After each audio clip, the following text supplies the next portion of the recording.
Hey guys, I'm AJ. I'm Shanique. I'm Tazi. So in 2018, we quit our jobs to travel the world and live a freedom lifestyle. We wanted to share our journey with you. So welcome to the family.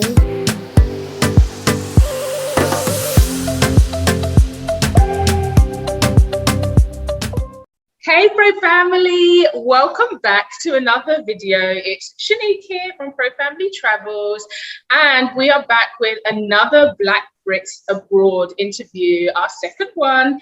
And I am so excited about this one because we've been talking for a minute online, and this is our first time having a conversation face to face. And I know you guys are going to love this. It's an exciting one. I'm really pleased to introduce to you today Ashley. And Ashley, I'm gonna hand over to you, and I'm gonna let you tell us more about yourself. Okay. Hi. Yeah, like you said, we've been talking for a while. I can't even remember how many years I've been following your account from before the last one that you guys got locked out of and all that. But no, I absolutely love your journey. I've been following you guys for a minute, and it's nice to actually be able to talk face to face for a change. But Right. far apart, I'm in Belize and you guys are back in Mexico. But yeah, let's see, where do I start? Ashley, I grew up in London, and currently, as I've said, I live in Belize with my husband and 2 kids. We have been here, I'd say about 2.5 years or so, full time. But first time we came to live and check out Belize to see if it's for us was in 2018. We came in 2018 when I was 7 months pregnant with my daughter. And was like, let's see, at that point, for us, it was quite good to check the spectrum of whether this place really fits us or not. We have the home birth, we managed to check out hospitals and all the rest of it. I had home birth for both my kids, but I still wanted to see the hospital. I got a midwife in the end to come to the house. That my birth story is that's a whole other talk. I'll leave that one aside. But no, it was the time-wise, it was perfect for us because I had just left my full-time job and was like, let's not do this. I'm going on maternity. If we're going to discover this place, let's do 6 months to see if it's for us. And we did just that. We came here, rented, we stayed in a hotel for about, Airbnb. For about, I think 2 weeks, give or take. And then found ourselves a house owned by a local. So rented that. And it's this very house that I'm still in. Wow. The landlord is absolutely wonderful, from helping us move that day from the hospital to the hotel, packing our luggage to, around the time when I was due, saying to us, just making sure he reminded us, because we didn't have our car at the time, that, he has his phone on at night in case I go into labor and we needed assistance to be driven to the hospital or whatever, all of those things. And it was such a beautiful thing to know. We didn't need to. I ended up giving birth. This is a 1-bed. I ended up giving birth and everything was smooth. But the fact that was available to us it was a wonderful thing to witness.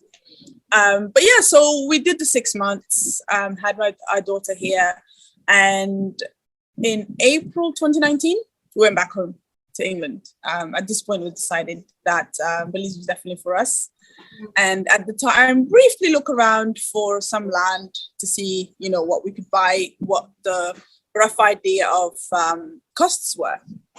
Went back home and packed up everything. Our whole house, the lot into a container, spent about months with the family and just hanging out really. And because I've got my own skin and hair care line, topped up for fulfillment for that. Did a few markets for our regulars that we used to do.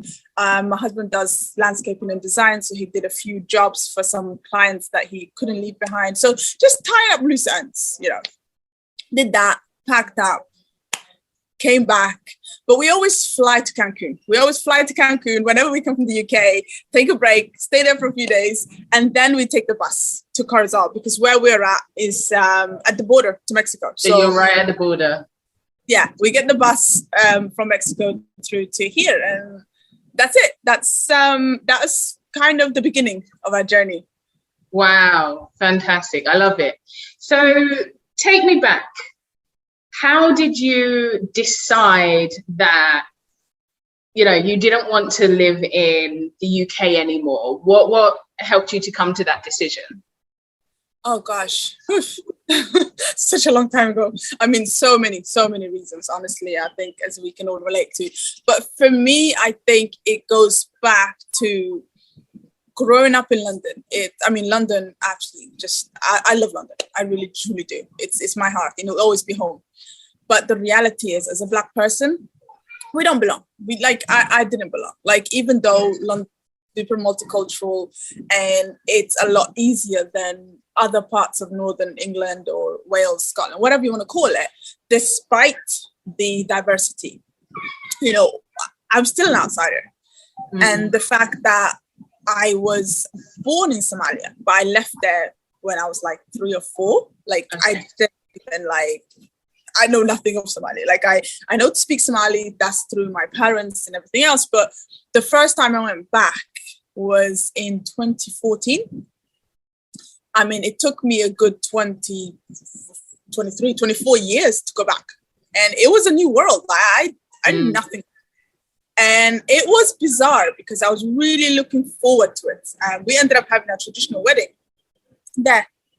In Somalia. Yeah, in Somalia we did. And a lot of people were just saying how insane we are. But for me, I had reached a point in my life where I wanted to go back to finding my roots. I wanted to go back to myself to the best of my ability. And the only way I could do that was to step out of this island, which I call home, the UK.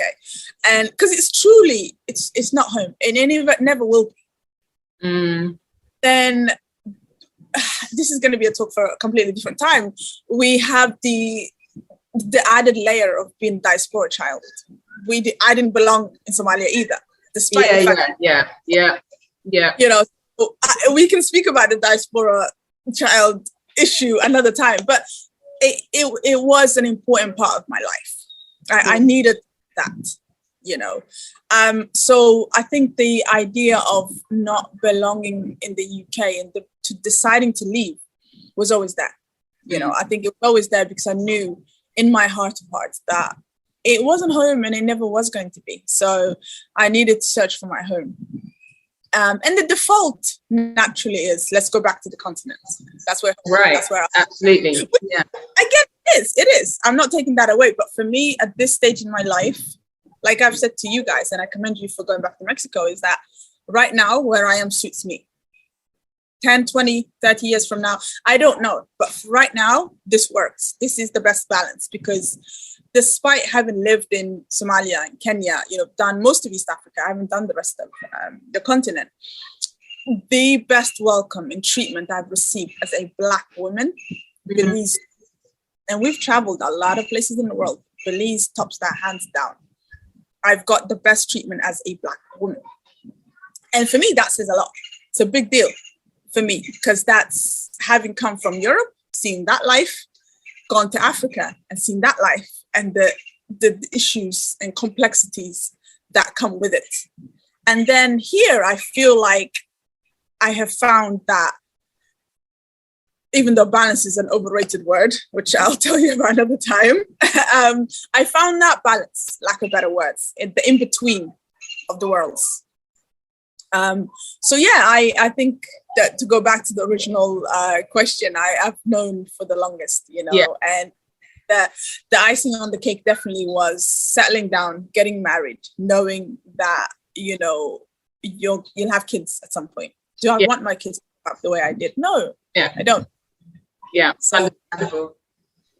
So I want to touch on, because you kind of briefly mentioned you've spent time in East Africa. I know you have a home in East Africa as well, I believe. Well, as some land.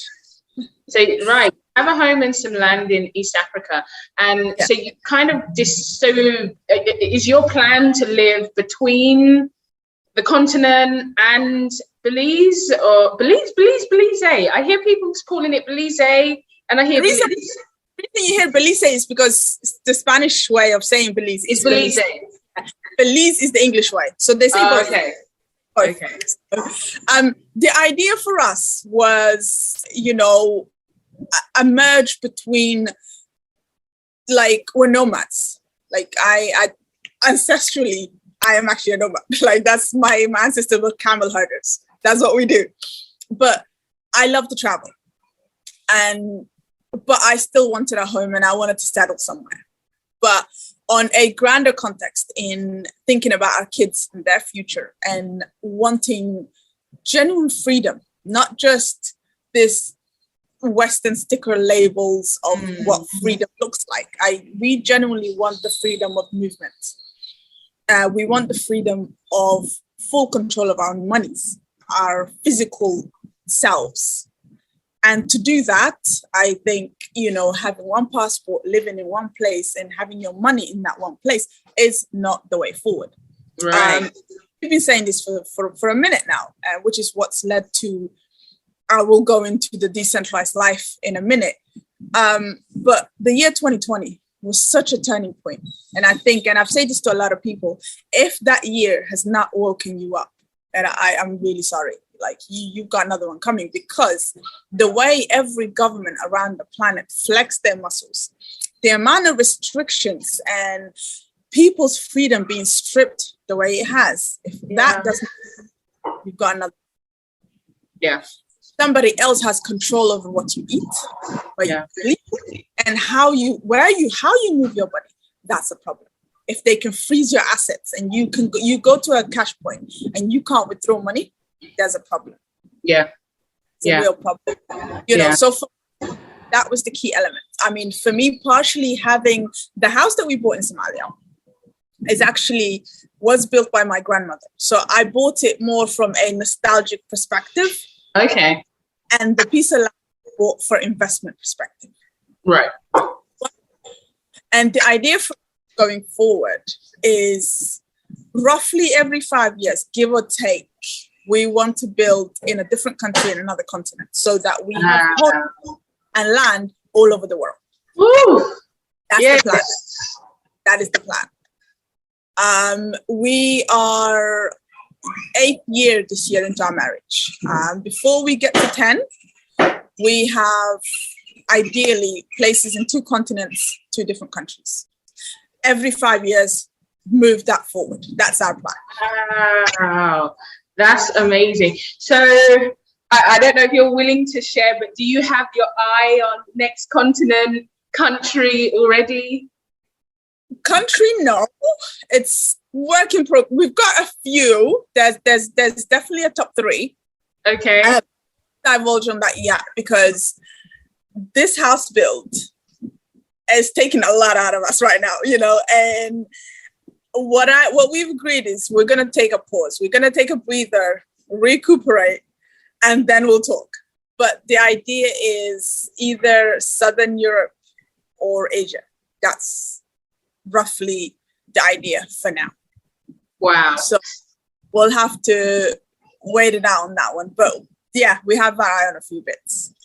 So tell us more about this build, because I think this is phenomenal.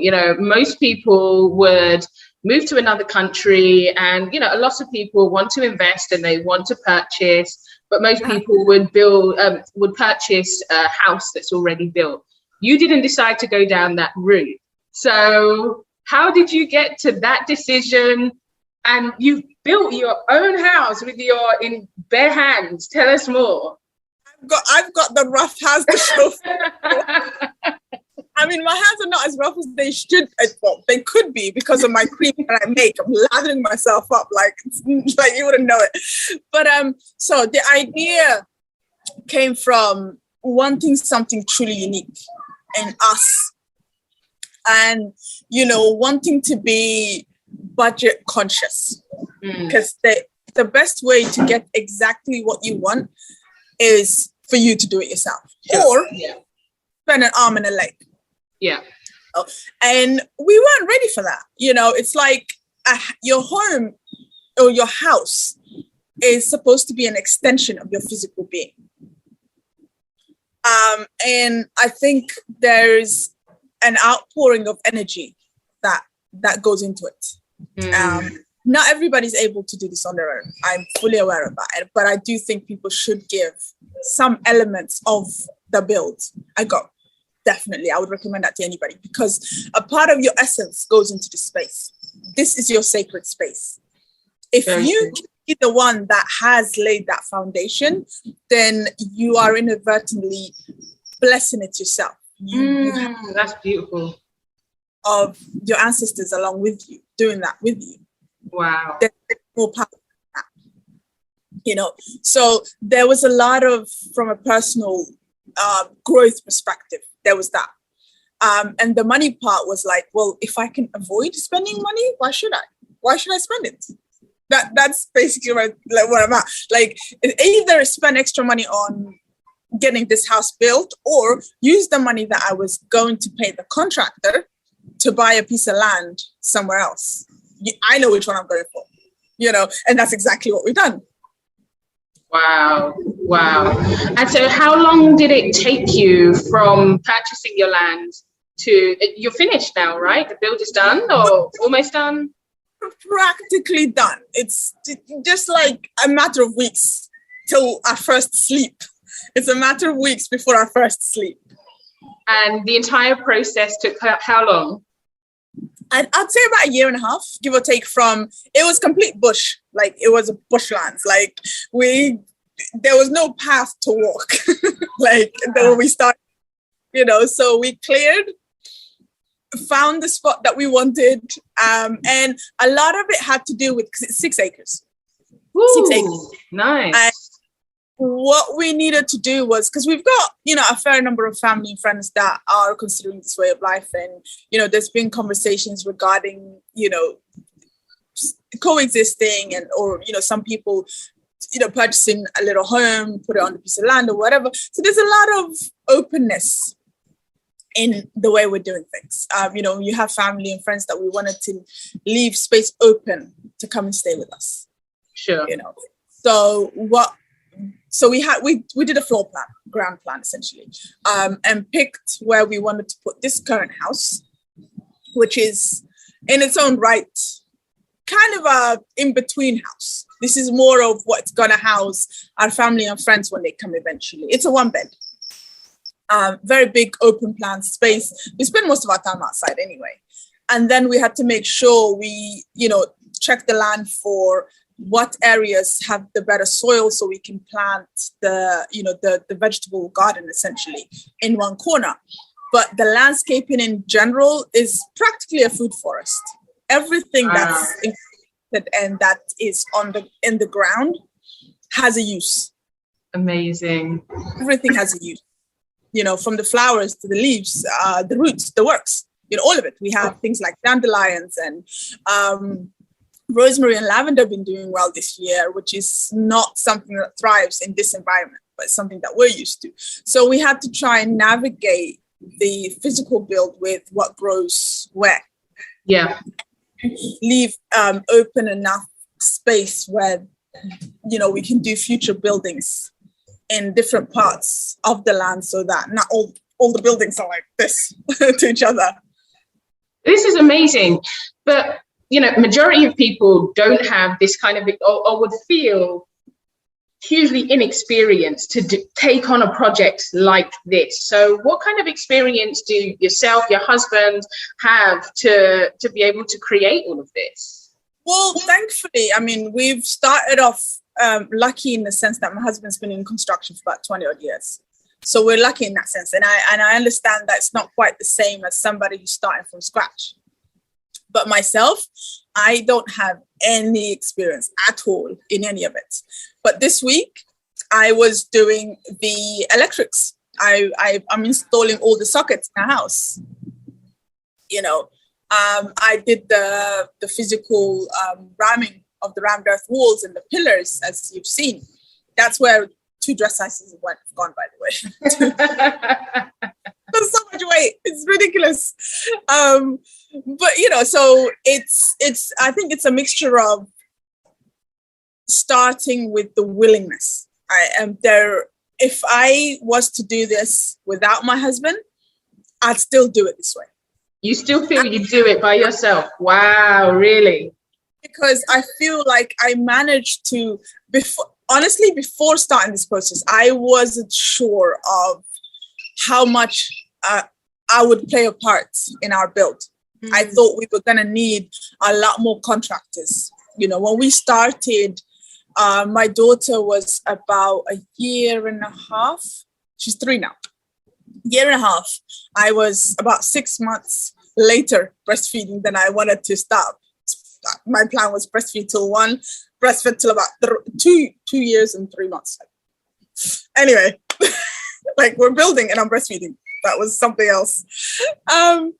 Anyhow, going back, I genuinely thought that we'd be having a lot more contractors than we initially, we ended up having. We've had help, obviously, with some parts, with things like the well. So we had some guys come in and dig the well. We've had somebody come and help when we were putting up the actual walls, because my husband pre-made the walls at our rental. Again, that's another thing that, you can do in your own time. Like when you're renting, you can try and do things in a smaller, digestible chunks. Because my husband started building the walls themselves before we even found the land. Wow, really? That's calling it forth. If that's not, I don't know what is. We visualized and drew out the plan of the house before we even saw this land. I can't even imagine. That is something. That is something special. Wow. But I love that. And I love that because, like you said, when you're able to take full control over your home, it's your energy, it's all you. Yeah. It's really, it's different. It hits different. I guess your appreciation and honoring and the space honoring you back in return. I was going to say honoring you as well. Your sweat literally went into these walls. Like, I can legit say that because when I was ramming, sweat was dripping. Like, my sweat actually went into the walls. Like, they're incorporated. That's legacy right there. That's legacy, though. That's generational wealth as well. But that's the goal. And, in the midst of doing all of this, the other most important part is that our kids are by our side every single day. Yeah. I mean, I'm partially biased because they're my babies, but if these two were somebody else's kids, kudos, because these guys are legends. Like they are by our side every day. And yes, there's tantrums and we're always packing snacks and, bringing along all sorts of educational, books and toys and things to play with, but they entertain themselves. We came across one of the elements to doing we're going to do our own paving, for example, a part of the landscaping outside. We came across that idea through our son Liban, a 6-year-old, playing with the mold of what we were doing the rammed earth with. He let it sit, and he somehow made a ball one day, and he let it sit for a while. A couple of days later, we come back to it, and this thing's rock hard, and it's shaped really new. So we had to retest it and go over and whatever else, but he contributed to that. His idea is a part of the floor that we're doing. Oh, so I love that. And we made a point out of making sure he knows that. Yes. How empowering. But that's what you need, with the kids watching our every steps as parents. Like, nobody gets it right. Like, I get anxious because I'm like, am I doing this wrong? Am I getting that wrong? We're always anxious about something. Like, we want the best for our kids. But if we can try and, be true and honest to ourselves, they're there. They see it all the time, and they're so much better for it. Yeah, absolutely. And that are by our side watching has been a huge, huge part of this process. Yeah, Of course.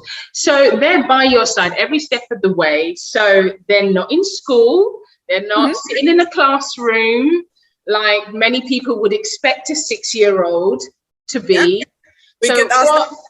Clearly. So what made you decide to keep them with you instead of sending him off to a local school? We wanted to homeschool from like when he was a baby, practically. It's the general part of the school system isn't what it should be. Let me put it that way. I know a lot of people still choose to send their kids to school, and you know what? They have their benefits. I went through the whole schooling system from, secondary school, primary school, whatever, all the way through to university, did my degree in the works, and it's fine. But did I get everything I feel like I should have gotten out of it? No. I didn't get any life skills. Learned nothing about taxes, credit cards. There was no financial literacy. There were no genuine life skills. Like there was nothing. Like they're training to churn out factory workers essentially. It's an outdated system. Absolutely. I want that much more for my kids, and it's not just about my personal want. It's more of what I feel is my responsibility as a parent. To try to do the best I can by my child, which is why I guess I don't really have too much of an issue with how somebody educates, because I know every parent's trying their best.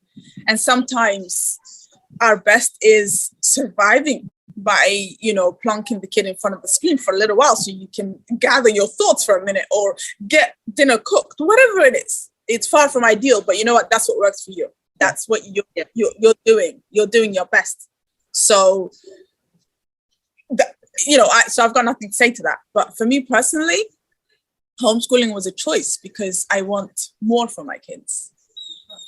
I want them to have the freedom of choice. And I want them to be equipped to see the world differently. Yeah.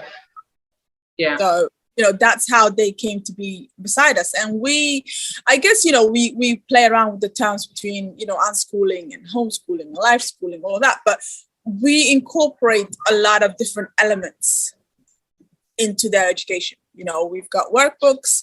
We've got a whole bunch of different level of reading books. They do some online classes. Liban does more so than our last three. So we've got those. There's football that he's a part of. He does karate as well.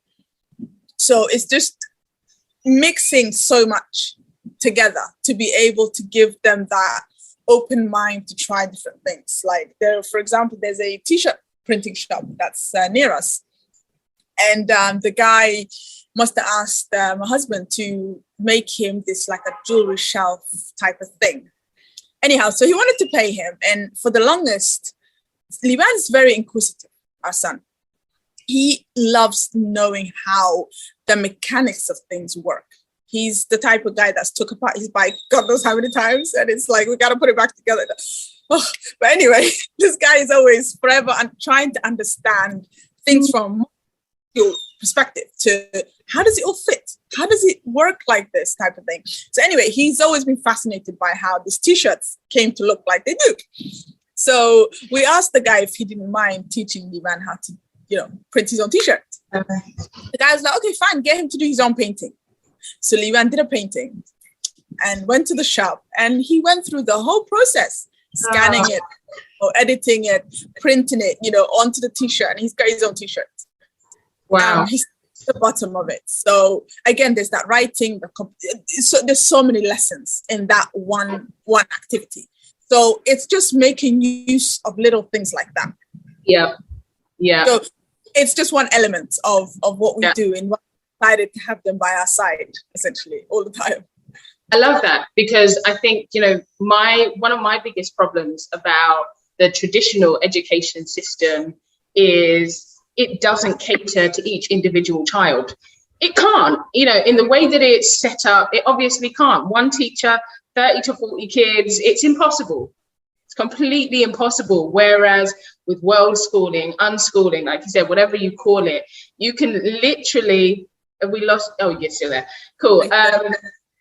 With world schooling, unschooling, you can literally cater it right down to that particular child's desires, needs, at their speed as well. The traditional system can't give you that. No, it can't. It can't. I love it. So you've mentioned briefly before your friends, family thought you were a little bit crazy getting married in Somalia. How have they taken to you moving to Belize and building your own home? What do they think of that? Roughly the same still. Why can't you guys just stay put in England with the rest of your family and your closest friends? Why can't you guys just stay here with us? Is the question for the most part. But honestly, I think the more as life has gone on and the more people have seen the way the world is changing, and off the back of 2020 and what we're doing with our lives and what we're building and setting up is more than just for us. It's for our loved ones too, that they have that refuge, they have that safe haven that they can come to. So we're not building just for ourselves. Yeah. To see that we're keeping it open for them, because reality is not everybody's going to see life the way we do, and everybody doesn't. Yeah. And that's okay. I don't mind.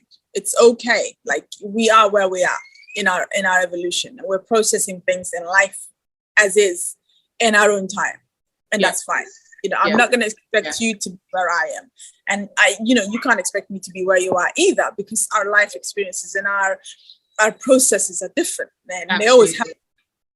So all we can do is hold space. Yeah, that's all we can do, and you'll come in your own time. Yeah, in your own time. Absolutely. But we are gonna go do what we do, because we get to do this thing called life once, right? So do it right. Absolutely. I'm going to pivot back. I had a question I forgot to ask before. If you don't mind sharing, maybe including the purchase of the land and your total bill, any contractors that you did bring in, how much did it cost for you to build your beautiful home? I will be able to give that answer in about, give or take, 2 months when I do the final calculation. So for now, I can't quite answer that question, but I will get back to you on that one. I will message you when I get my calculation together. Okay. But yeah, so hold on for that one. Just wait. All right. But what I think a lot of people tend to usually ask is, I want to move abroad. I want to leave the UK, but finances generally are the things that tend to hold people, majority of people, back. Yeah. So a lot of people want to know, how do you afford to live this amazing lifestyle? Well, I think it's a mixture of a lot of things. I mean, we have been lucky, or if that's what you can call it, and that early in, I guess, about 2016 or so, when we had left East Africa, went back to England to reset, trying to get this work thing together. And we knew at the time that we wanted to come here to Belize in 2016. We wanted to come to Belize, but we hadn't ironed out the details. We hadn't gotten to the final stages of, preparing and getting, doing our due diligence financially.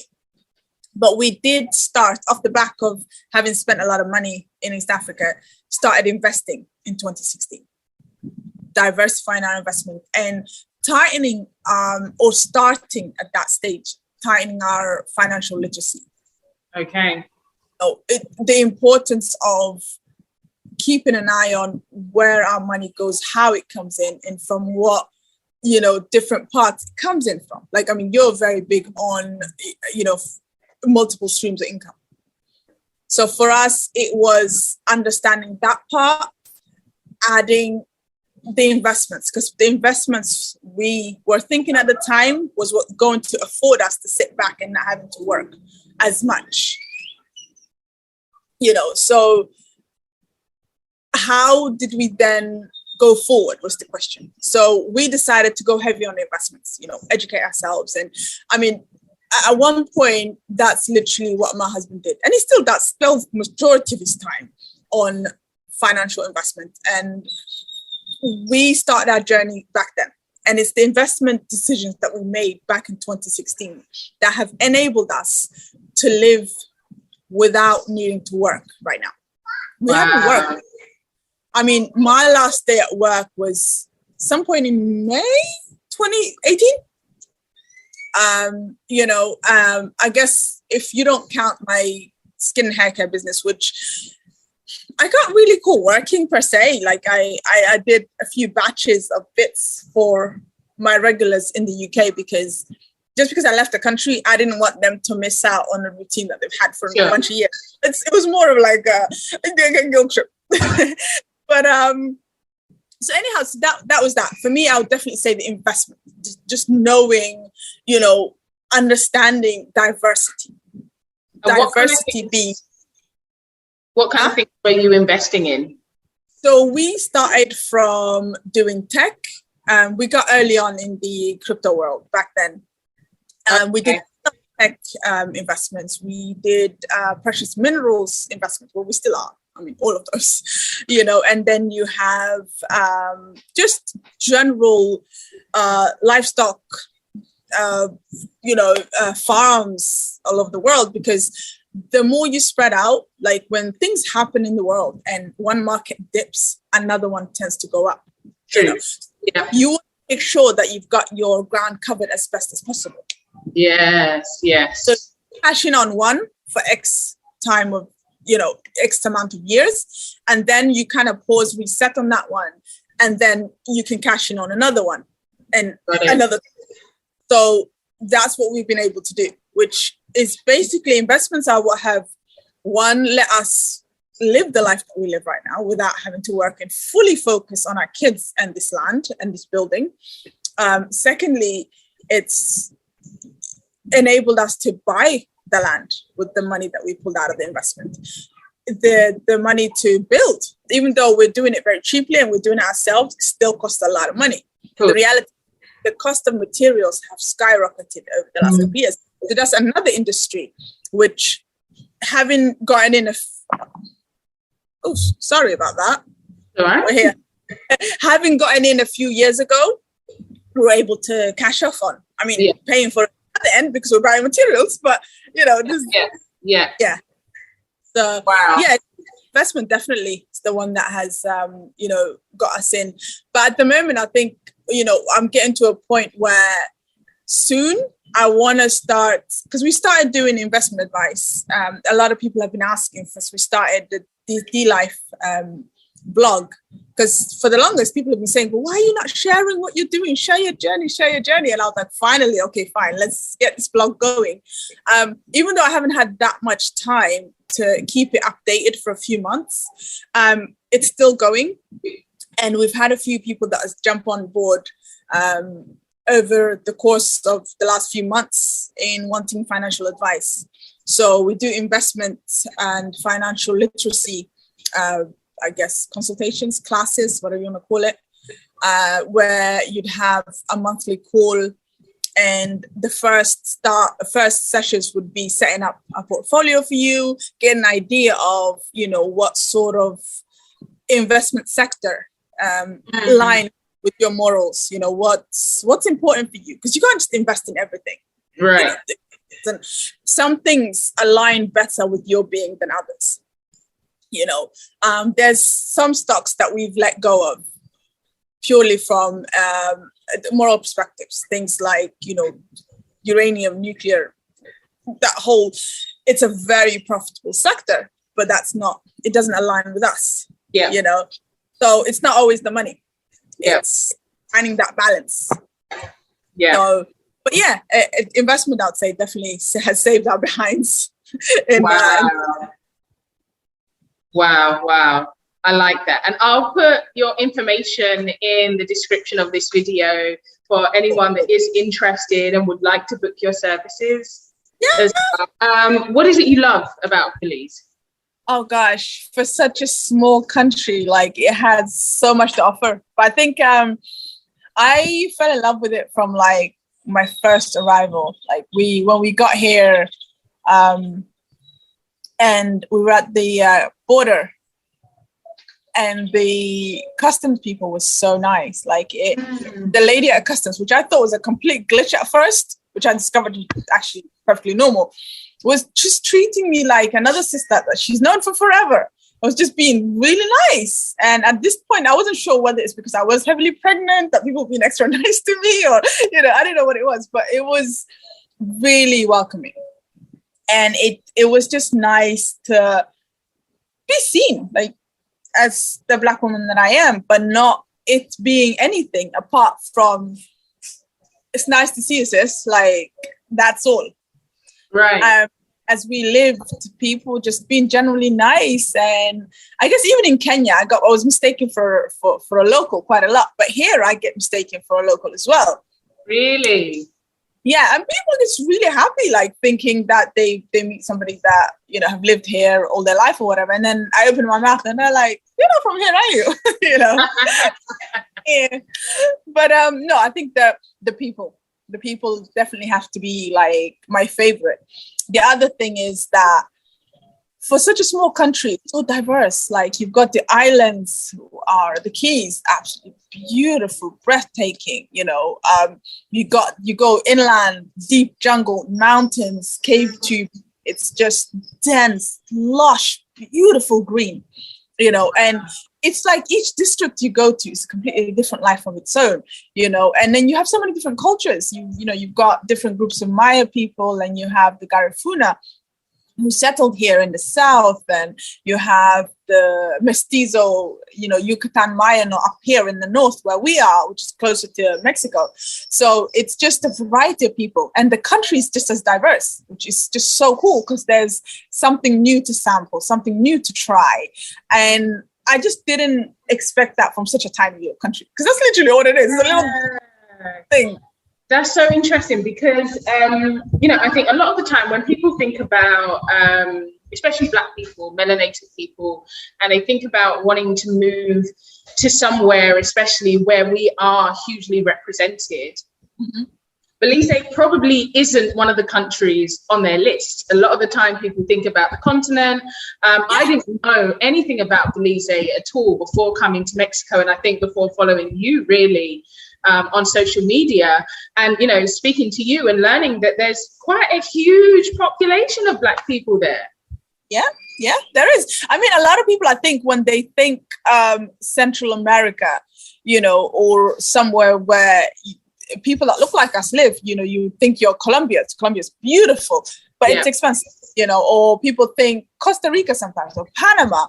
Again, wonderful places, but the cost of living, I think, is a lot higher there as well. And I guess Belize kind of gets lost in translation in that way, in that because it's so close to Honduras and Guatemala and El Salvador or whatever, people tend to normally think that it's, pardon me, a larger Hispanic, sort of Mayan descent type of people. Whereas that's partially true, but it's not entirely. There's a large population that look just like us here. Wow. And I think you don't really think about it too much, I think, but I see myself when we're driving up and down to the land all the time. I mean, the amount of times I nod my head or wave and everyone's smiling, saying hi, it's a completely normal occurrence here. Like, and my husband's always like, it's just, we never get, I guess, bored of how surprising it is that people are just genuinely pleasant and friendly. There's no looks or anything like that. And amazing. You look like any other person, which is quite cool, even though there are, another large group of people that don't look like us, and that's still okay. And I think best representation is probably on their flag, where you have these two guys, one clearly Black and one not Black, on their flag itself, in the middle, on the emblem, and that's a spot on representation of the country. Cool. We can't wait to visit. We were literally talking about coming to Belize. It's definitely somewhere that we plan to visit later on this year, once baby's here and we're kind of a bit more settled in what we're doing. And we're so close as well from where we are at the moment. So it's definitely somewhere we're going to be visiting. You guys are welcome. When you come here, you definitely have to pass by. You know, you have to pass and then go on to explore the rest of the country. You know, absolutely. No, we definitely will do. Even we were in the taxi the other day because we were talking about Jamaican food. And my husband was talking about rice and peas, and the taxi driver was like, "Oh, is that from Belize?" Like, as if, you know, it was like, "Oh, they have like food similar to Jamaica, like, you know, island food that we're used to as well." It's like, wow.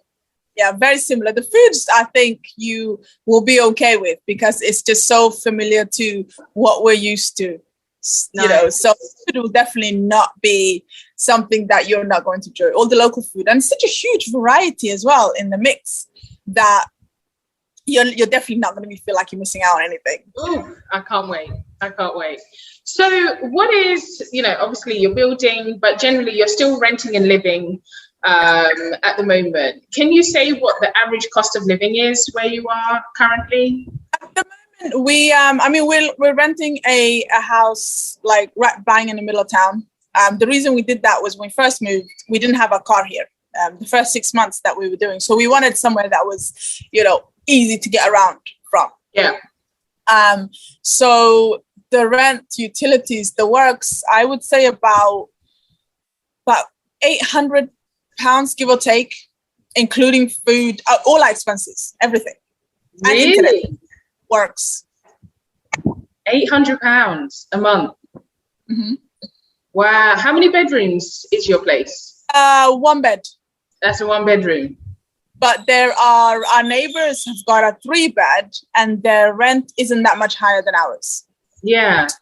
You could, at a stretch, if you spend about £1,000, another 200 more than we would, you can get a bigger 2-story house. But it's just that for us, for the time being, it works. Yeah. So we didn't bother. What was more important for us was the outdoor space and the use of the workshop, so to speak, the space to build the house. That was a lot more. Yeah.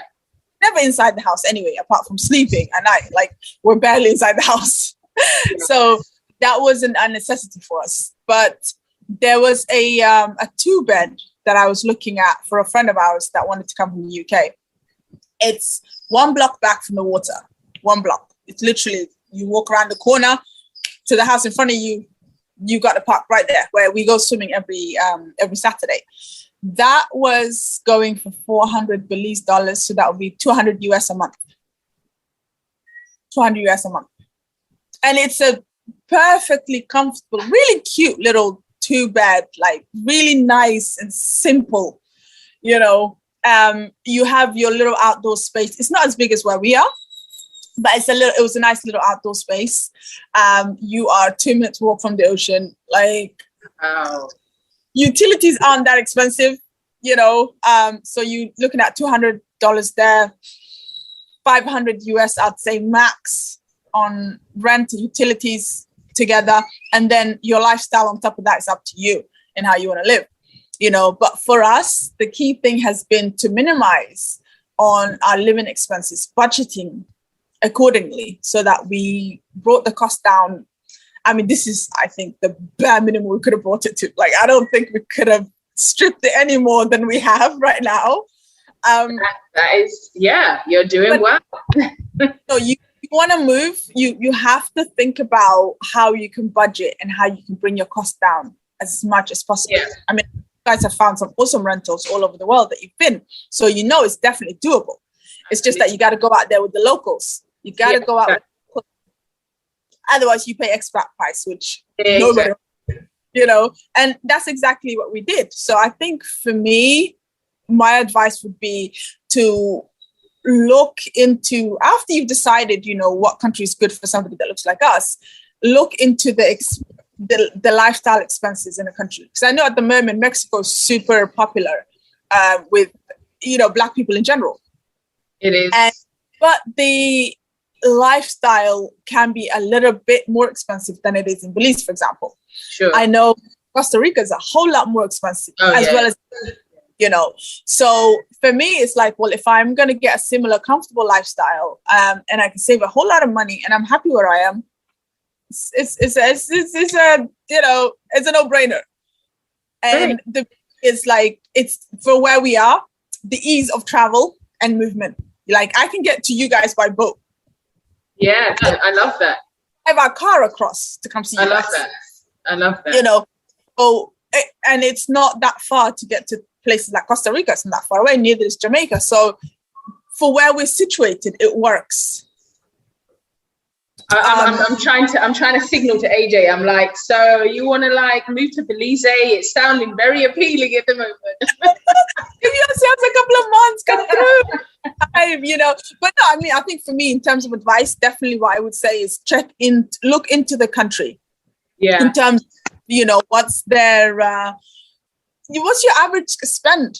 If you take similar things. And that's one of the beauty of, doing the 6 months trials that we do. I mean, we do those religiously because they're a very important part of discovering whether that place is or not. Yeah. Yeah. So yeah, definitely go explore, I would say. Like, that's the best way to do it, but budget.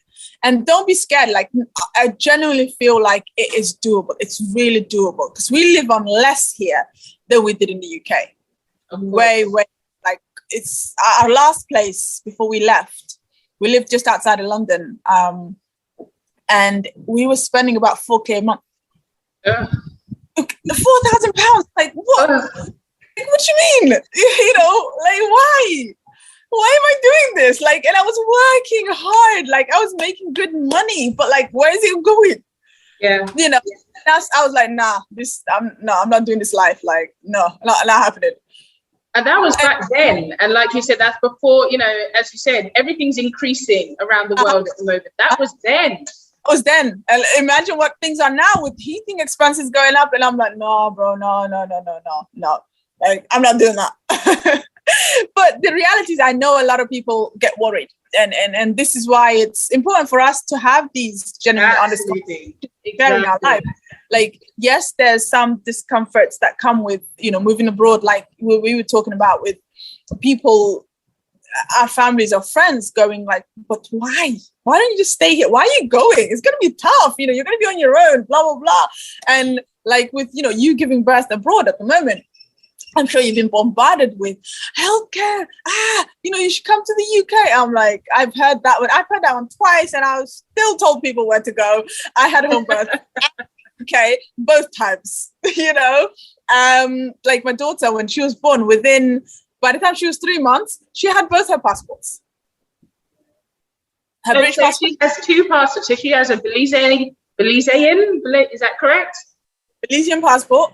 And she's got a British passport. I mean, we all have British passports. So the kids get it by, parents, whatever. So, yes. But that's what I mean, though. Like, again, by doing just that, we are diversifying. Having access to more than one passport means that the world's opened up to you in different ways. So, for example, having the Belizean passports, you have the privileges of the access that they have to other CARICOM countries that we wouldn't necessarily have with the British passport. Yeah, absolutely. Then you have the freedom of movement with the British passport that a lot more countries accept than a Belizean. So, you outweigh, but then you pull out whatever suits you at that time. It's the choice. It's having the option. That's the thing I think I love about it. It's just options. It's just giving yourself as many different options as possible. Yeah, and that's genuinely what we're doing, and hence, which is why our blog school, Decentralized Life, it's just doing just that. Yeah, it is just that, and I think it sometimes seems harder than it is. Yes, it has its challenges, but I think people let the fear of what if get in the way of leaving, the UK, or leaving their comforts. But you won't know until you take the leap, because yes, there's some hard moments, but some of the other experiences that we've had, honestly, I could not put words to, but some amazing times. I'm hearing, sorry, I didn't mean to cut you, but I'm hearing the birds in the background of you, and I'm like, you're not going to hear that in the UK. No, I mean, listen to those birds. Yeah. Wow. So it's just the simplest things. Yeah. And it gets even more intense now that we moved to the land. It's just like completely surrounded, because our house is practically melted into the trees. Like you can barely see it. I'll do a tour. Once we're done, I'll do a tour, and we'll do the. But it's just to be able to enjoy all those things, and we wouldn't have been able to had we not made the decision to go. Yeah. So, with all of your experiences that you've had so far, if you were to do your time all over again, is there anything that you would do differently? Gosh, no. There are some experiences that weren't pleasant. I mean, there's things like, for example, one of the most annoying parts of doing anything here in Belize, the time paperwork takes to process, for example. That it's really gets under your skin sometimes. But for the flip side of it, the things that we get as, I guess, a counterbalance to that is that life is that much richer for us. Yeah. Our lives that much more comfortable, and we're flowing more in our own time than we would otherwise. That even though paperwork supposedly goes a lot quicker in the UK, there's still bureaucracy. There's still so many hoops that you got to go through, and there's all these gazillion laws, and so I was like, I'm a little bit annoyed about the time it takes, but would I swap that for all the other discomforts? No. Yeah. I think because all of this, the good times and the not so good times, all of it combined, it's what's made me who I am today, and I'm good with it. We're all work in progress, but right now I'm good. Wonderful. I'm so glad to hear that. I'm so glad that this has such a positive impact on your life and your family's life and your future family's life as well. Wow. And I know you're super busy, so I'm going to let you go soon. But one last question, if you don't mind. Are you reading anything at the moment? Right now, yeah. I've always got a book in the car. The one I'm reading right now is actually an economy book. Might not sound that exciting. It's called Human Action. Okay. And it's just trying to, we're always working towards bettering our understanding of certain things. And at this moment in time, it's me getting my head around the history and the science of economics. Yeah.